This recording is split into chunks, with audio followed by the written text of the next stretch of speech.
মেয়েরা আমরা পড়ছিলাম আওয়ার ক্যাশুরিনা ট্রি এই কবিতাটি। আমরা যে লাইন পর্যন্ত পড়েছিলাম যে এই গাছটি, এই ক্যাশুরিনা গাছ আমার প্রাণের বা আত্মার কাছাকাছি ছিল বা আমার প্রিয় ছিল শুধুমাত্র তার বৃহৎ চেহারার বা বৃহৎ আকারের কারণে বা তার জাঁকজমকপূর্ণ সৌন্দর্যের কারণেই নয়, আরও কি কি কারণ ছিল। তার মধ্যে একটা কথা প্রথমেই আজকে বলে দিই, সেটা হচ্ছে যে তরু দত্তের আরও এক বোন এবং এক ভাই ছিল। তারা দুজনেই অত্যন্ত স্বল্প বয়সে মারা গিয়েছিল, অর্থাৎ এই তিন ভাই বোন অত্যন্ত স্বল্পায়ু ছিলেন। অরু দত্ত তার আরেক বোন, তিনিও 20 বছর বয়সে মারা গিয়েছিলেন এবং তার ভাইও বেশ অল্প বয়সে মারা গিয়েছিলেন। তার ফলে তরু দত্তের কবিতায় সেই ভাই বোনেদের কথা বা সেই রেফারেন্স কিন্তু আমরা এখানে পাবো। দেখো, আমরা পরের লাইন থেকে পড়ছি। Beneath it we have played, এই গাছের নিচে আমরা খেলেছিলাম। আমরা মানে আমার ভাই বোনেরা, আমরা সবাই মিলে খেলেছিলাম, আমার ছোটবেলার যারা সাথী ছিল। দো ইয়ার্স মে রোল, যদিও বছরের পর বছর ঘুরে গিয়েছে, অর্থাৎ অনেক বছর পেরিয়ে গিয়েছে। ও সুইট কম্প্যানিয়ান্স, ও আমার মিষ্টি প্রিয় সঙ্গীরা। সঙ্গী বলতে এখানে তার ভাই বোনের কথাই, যারা মারা গিয়েছে তাদের কথা বোঝানো হচ্ছে। লাভ উইথ লাভ ইন্টেন্স, তাদেরকে আমি ভালোবেসেছিলাম অত্যন্ত গভীর ভালোবাসা সহ। ফর ইয়োর সেক্স, তোমাদের জন্য। Shall the tree be ever dear, তোমাদের জন্যই এই গাছ আমার কাছে আরও বেশি করে প্রিয়। ব্লেন্ড উইথ ইয়োর ইমেজেস, তোমাদের ছবির সঙ্গে মিশে রয়েছে এই গাছ। It shall arise in memory, এই গাছটা জেগে উঠবে আমার স্মৃতিতে। Till the hot tears blind mine eyes, যতক্ষণ পর্যন্ত না গরম চোখের জল আমার চোখকে অন্ধ করে দেবে ততক্ষণ আমার স্মৃতিতে জেগে থাকবে এই গাছ। What is that dirge like murmur that I hear, এটা কি ধরনের ডার্জ, মানে হচ্ছে শোকগাথা, ডার্জের মতো বা শোকগাথার মতো একটা অস্পষ্ট শব্দ আমি শুনতে পাই। মারমার মানে মর্মর ধ্বনি, প্রবাহমান একটা মর্মর ধ্বনি, জলের মতো একটা অস্পষ্ট শব্দ মারমার। আমি এখানে শোকগাথার মতো কি অস্পষ্ট একটা শব্দ শুনতে পাচ্ছি।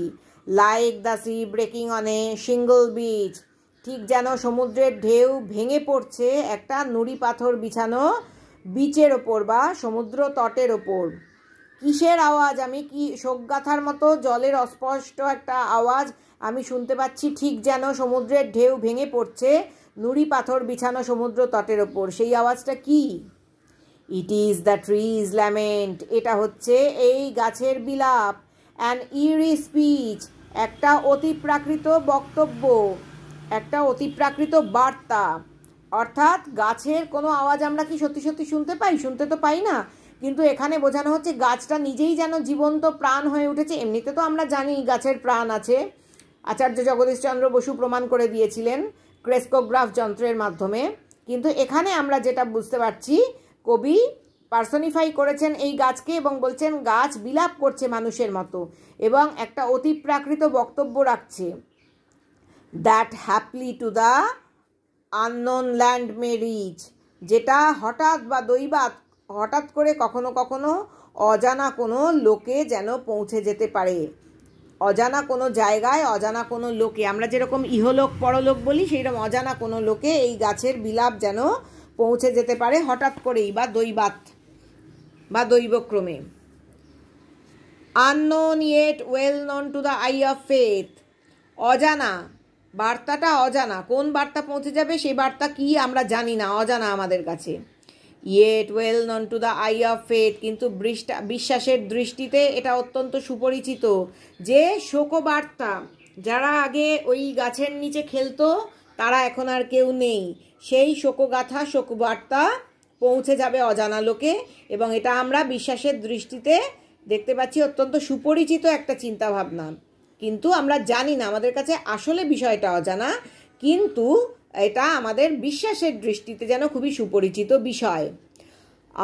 I have heard the well far far away, আমি ওই বিলাপের আওয়াজ, হাহাকারের আওয়াজ অনেক অনেক দূরে শুনতে পাচ্ছি। ইন ডিস্ট্যান্ট ল্যান্ডস, অনেক দূরের জগতে শুনতে পাচ্ছি। অর্থাৎ তরু দত্ত এবং তার ভাই বোনেরা ইউরোপে, ইংল্যান্ডে কেমব্রিজ ইউনিভার্সিটিতে বহুদিন পড়াশুনো করেছিলেন এবং যেটা তোমাদের আগেই বলেছি যে ফরাসি ভাষাতেও তিনি পড়াশুনো করেছিলেন ফ্রান্সে গিয়েই, এবং ভারতীয় ভাষাতে ইংরেজি ভাষাতেও পড়াশুনো করেছিলেন। তার ফলে অতি দূরবর্তী কোনো জায়গা সম্পর্কে তার আইডিয়া ছিল, কারণ তারা কেবলমাত্র কলকাতাতেই বড় হননি, অনেক দূরের জায়গাতেও তারা গেছেন। বাই মেনি এ শেল্টার্ড বে, অসংখ্য সুরক্ষিত উপসাগরের পারে, বাই মেনি এ শেল্টার্ড বে, উপসাগরের কাছে এই হাহাকার বা এই শোকগাথা, এই বিলাপ পৌঁছে গেছে কোনো সুরক্ষিত উপসাগরের পারে। When slumbered in his cave the water wraith, যখন ঘুমোচ্ছিল বা ঘুমিয়েছিল তার গুহায় সেই জলদানব, ওয়াটার রেথ মানে হচ্ছে পৌরাণিক এক জলদানব, সে যখন তার নিজের গুহায় ঘুমিয়েছিল, স্লাম্বার্ড মানে হালকা ঘুমিয়েছিল। And the waves gently kissed the classic shore, এবং তার এই সমুদ্রের ঢেউগুলো, উপসাগরের ঢেউগুলো খুব হালকা আলতো করে যখন চুমো খেয়েছিল এই ধ্রুপদী সমুদ্রের তীরগুলোতে। কোথাকার সমুদ্রের তীর? Of France or Italy, France অথবা ইটালির সমুদ্রের তীরগুলোতে। বিনিথ দ্য মুন, চাঁদের নিচে। হোয়েন আর্থ লে ট্রান্সড ইন এ ড্রিমলেস সুন, যখন পৃথিবী পড়েছিল আচ্ছন্ন অবস্থায়, এখানে লে মানে শুয়ে থাকা নয়, এখানে পড়েছিল আচ্ছন্ন অবস্থায়, স্বপ্নহীন একটা অচেতনের মধ্যে, স্বপ্নহীন অচেতন অবস্থায় আচ্ছন্ন হয়ে যখন পৃথিবী পড়েছিল। And every time the music rose, প্রতিবারই ওই শোকগাথার মতো মিউজিক বা সঙ্গীত উঠেছিল। এবং এই শোকগাথার মতো সঙ্গীত যেটা যেটা শোক বা বিলাপ, ওয়েল, যেটা কিনা দূর থেকে শোনা যাচ্ছে, অনেক সুরক্ষিত উপসাগরের তীরে বসে শোনা যাচ্ছে। কখন শোনা যাচ্ছে? যখন জলদানব তার নিজের গুহায় ঘুমিয়েছিল এবং যখন ঢেউগুলো হালকা করে এসে বিভিন্ন ধ্রুপদী সমুদ্রের তীরগুলোকে চুমো খাচ্ছিল, ইটালি অথবা ফ্রান্সের সমুদ্রের তীর, সেইগুলো আমাদের কাছে এতটাই পরিচিত এবং দীর্ঘ যুগ ধরে এই সমুদ্রের তীরগুলো পরিচিত হয়ে এসেছে বিভিন্ন বিখ্যাত মানুষদের কাছে বা বিভিন্ন সাহিত্যে ইত্যাদিতে, তাই তাদের ধ্রুপদী তীর বলা হচ্ছে, সমুদ্রের তীর। চাঁদের নিচে বিনিথ দ্য মুন, যখন কিনা পৃথিবী আচ্ছন্ন হয়ে রয়েছে স্বপ্নহীন অচেতনতার মধ্যে, প্রত্যেকবার সেই সময় এই হাহাকার বা শোকগাথা বা সঙ্গীত উঠেছিল। বিফোর মাইন ইনার ভিশন রোজ এ ফর্ম সাবলাইম, আমার অন্তর্দৃষ্টির সামনে উঠেছিল একটা এমন রূপ যেটা অত্যন্ত নিষ্পাপ, মহিমান্বিত। যে এই সঙ্গীত, শোকের সঙ্গীত যখন উঠেছিল, ঠিক তখনই আমার অন্তর্দৃষ্টিতে একটা নিষ্পাপ, মহিমান্বিত একটা রূপ ভেসে উঠেছিল। কার রূপ? কিসের রূপ? দাই ফর মোট্রি, ও গাছ তোমার রূপ ভেসে উঠেছিল। As in my happy prime I saw thee, আমার সবচেয়ে সর্বশ্রেষ্ঠ সময়ে, সুখের সুখের শ্রেষ্ঠ সময় আমি তোমাকে দেখেছিলাম। দি হচ্ছে ওল্ড ইংলিশে ইউ, সবচেয়ে বেশি সুখের সময় আমি তোমাকে দেখেছিলাম। ও গাছ তোমার রূপ দেখেছিলাম, তোমাকে দেখেছিলাম। In my own loved native clime, আমার নিজের সবচেয়ে ভালোবাসার মাতৃভূমিতে দেখেছিলাম। ক্লাইম কথাটা এসেছে ক্লাইমেট থেকে, ক্লাইমেট মানে হচ্ছে জলবায়ু, নেটিভ ক্লাইম অর্থাৎ আমার নির্দিষ্ট জলবায়ুর এলাকায়, অর্থাৎ আমার মাতৃভূমিতে, আমার জন্মভূমিতে আমি তোমাকে দেখেছিলাম। দেয়ারফোর আই ফেইন উড কনসিক্রেট লে আনটু দাই অনার, সেই কারণে আমি সানন্দে বা আনন্দ চিত্তে একটা পবিত্র কবিতা উৎসর্গ করছি, পবিত্র কবিতা গাইছি। কনসিক্রেট এ লে, লে কথাটার মানে হচ্ছে গান, কনসিক্রেট মানে উৎসর্গ করা, এখানে গান বা কবিতা বোঝাচ্ছে। কনসিক্রেট এ লে আনটু দাই অনার, তোমার সম্মানে, দাই মানে ইয়োর, আনটু মানে টু, এখানে টু এর ওল্ড ইংলিশ হচ্ছে আনটু, তোমার সম্মানের প্রতি উৎসর্গ করে আমি একটা আনন্দিত চিত্তে গান বা কবিতা লিখছি বা রচনা করছি। তাহলে দেয়ারফোর সেই কারণে, আই ফেন আমি অত্যন্ত আনন্দিত চিত্তে, উড কনসিক্রেট অর্থাৎ সানন্দে উৎসর্গ করছি একটা গান বা কবিতা, তোমার আনটু তোমার প্রতি, তোমার সম্মানের প্রতি সানন্দে আমি উৎসর্গ করছি আমার এই গান বা কবিতাটিকে।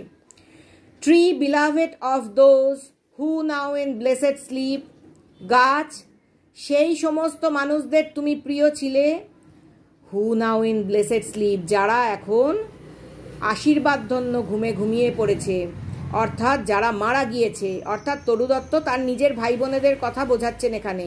বিলাভেড অফ দোজ তুমি তাদের প্রিয় ছিলে, তাদের ভালোবাসার পাত্র ছিলে, যারা এখন আশীর্বাদধন্য ঘুমে ঘুমিয়ে পড়েছে।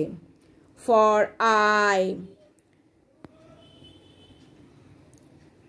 রিপোজ ফরএভার, ফর আই মানে ফরএভার চিরকালের জন্য ঘুমিয়ে পড়েছে বা বিশ্রাম নিচ্ছে। Dearer than life to me তারা ছিল আমার কাছে প্রাণের চেয়ে, আমার জীবনের থেকেও বেশি প্রিয়। অ্যালাস ওয়্যার দে, তাই তারা ছিল নাকি? তারা আমার কাছে আমার প্রাণের থেকেও আমার জীবনের থেকেও বেশি প্রিয় ছিল। হায়, তারা ছিল নাকি, অর্থাৎ তারা আমার জীবনের চেয়েও প্রিয় ছিল নাকি? তারা কারা? তরু দত্তের ছোটবেলার সঙ্গী, তরু দত্তের ভাই বোন যারা এখন মারা গিয়েছে। এখানে ব্লেসেড স্লিপ বলতে চির ঘুমের কথাই বোঝানো হচ্ছে।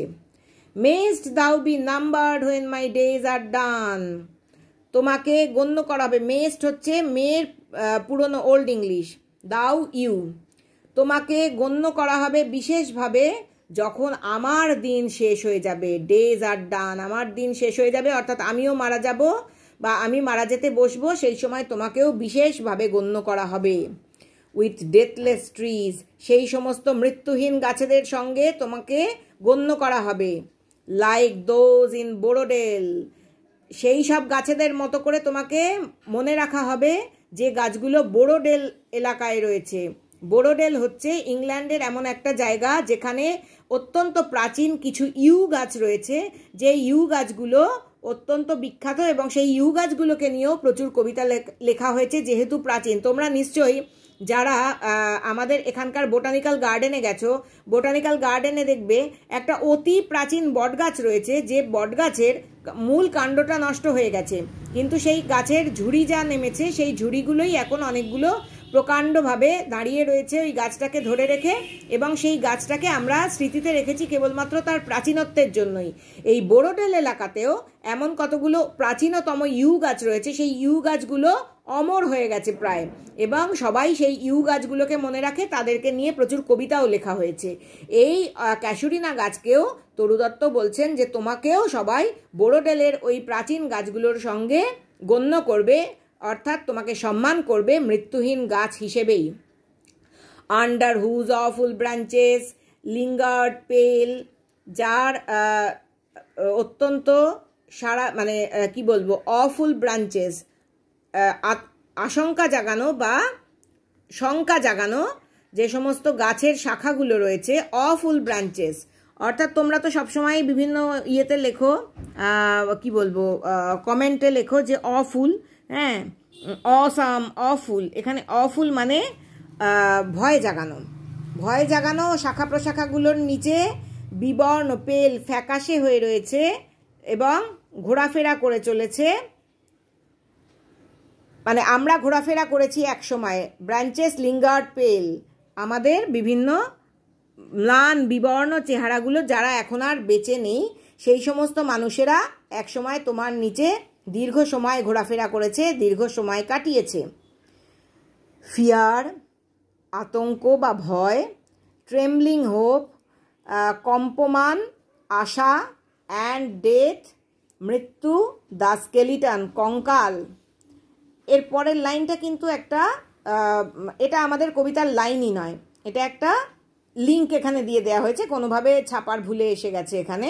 এই দ্য স্কেলিটনের পরের লাইনটা হচ্ছে অ্যান্ড টাইম দ্য শ্যাডো, এবং সময়ের ছায়া, অর্থাৎ এই গাছের সঙ্গে কি কি মিশে রয়েছে দেখো, ইনভার্টেড কমা দিয়ে লিখছেন।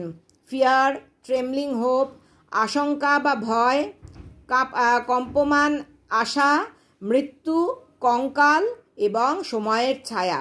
এগুলো জীবনের বিভিন্ন ফেজ এবং জীবনের বিভিন্ন বিষয়, এবং তা এর সঙ্গে দেখো আশাও যেমন জড়িয়ে রয়েছে, মানুষের অবশ্যম্ভাবী মৃত্যু বা অবশ্যম্ভাবী যে সময়ের গর্ভে আমরা প্রত্যেকেই এক সময় না এক সময় শেষ হয়ে যাব, আমাদের স্মৃতিগুলো রয়ে যাবে, এবং এই গাছটাও যেন যারা মারা গিয়েছে তাদের স্মৃতি হয়েই রয়ে গেছে।